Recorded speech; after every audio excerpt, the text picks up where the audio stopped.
Hey everyone! Today I'm going to build an edge-lit sign using my CNC laser, a few pieces of hardware, and an LED light strip or COB lighting.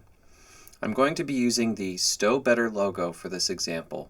When we are done, the logo will have a glow effect around the outside edge. I've done this on a larger scale before, but to show the concept, I'm going to do just a single shape logo. We're starting with the logo itself.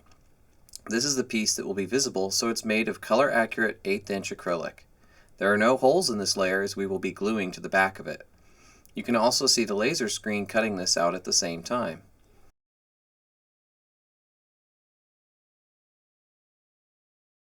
Next, we are cutting the two inner layers.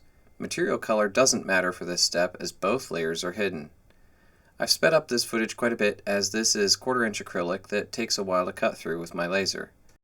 There are holes for the glue application as well as the embedded hardware. One layer has hexagons for the nuts to be embedded, which line up with smaller round holes in the other layer, as well as eventually in the backer. Being able to bolt this together allows us to disassemble the sign if anything happens to the light or wiring.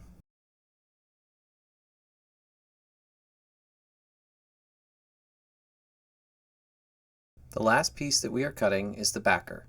This will also be visible, but has some hidden features that align with the sign itself.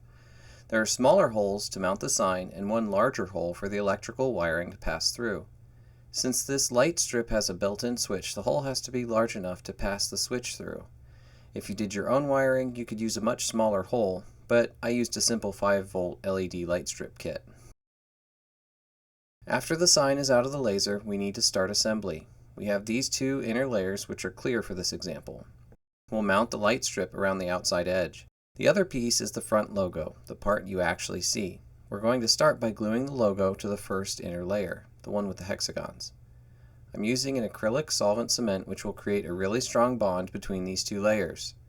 Since we're using clear acrylic here, you can really see the solvent spread out and bond. I run the solvent along the edges of the backer as well as a few drops in the holes that I placed.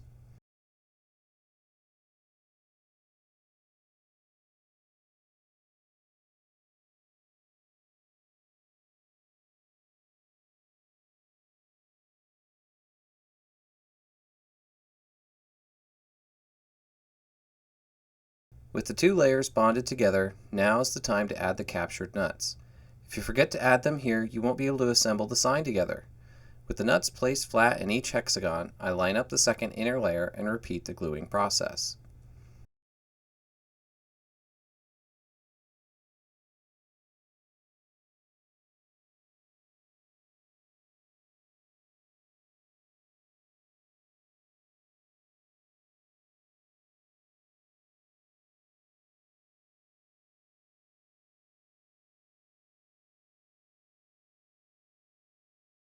With the layers bonded together, it's time to add the LED strip. This is probably the hardest step of the entire setup. Notice how I have a large slot that I start from. This gives me plenty of room for extra light strip as well as the wiring. I'm careful to only peel the backer as I do each segment, pressing the light strip to the surface firmly in each area. I also try to get the tape as close to the surface of the logo as I can, but a small gap won't be an issue.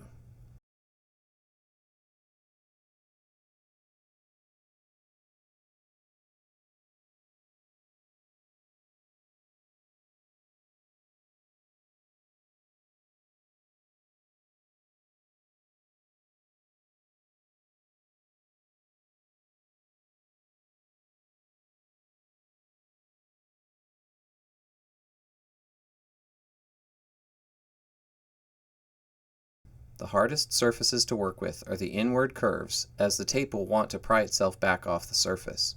If you have epoxy or super glue, you could use this in addition to the sticky backer to hold the light strip in place.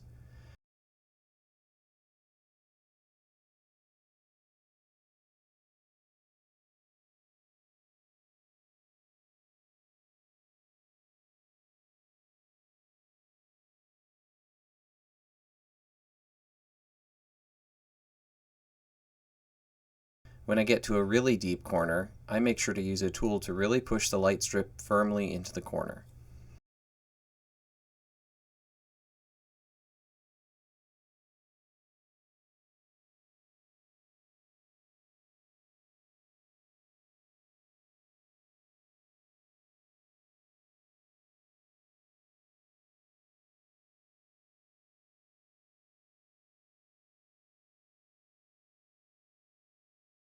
Now, as I come to the end, the deep slot comes in handy again. LED strips can only be cut at certain intervals, and having some extra space to be able to cut the strip longer than needed will be helpful. In this case, I'm able to cut it just right, but some light strips can only be cut every couple of inches, and this slot allows us to route this extra light.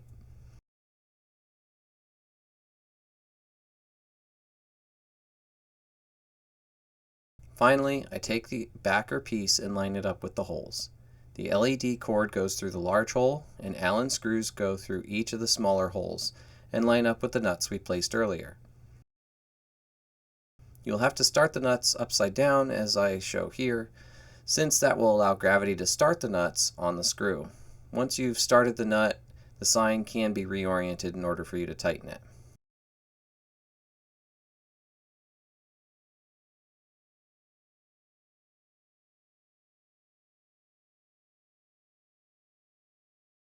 Once we take the protective paper off, our sign is done. Powered on for a cool glow. I used a generic LED strip here, but the more expensive ones are brighter, stick better, and often allow for more design flexibility. For a small sign like this one, just one LED strip kit is enough. My inner layers are about a 1/4 inch offset from the outside of the logo. On larger signs, you could use a larger offset for a wider viewing angle, but you'll have to have a much brighter light as well.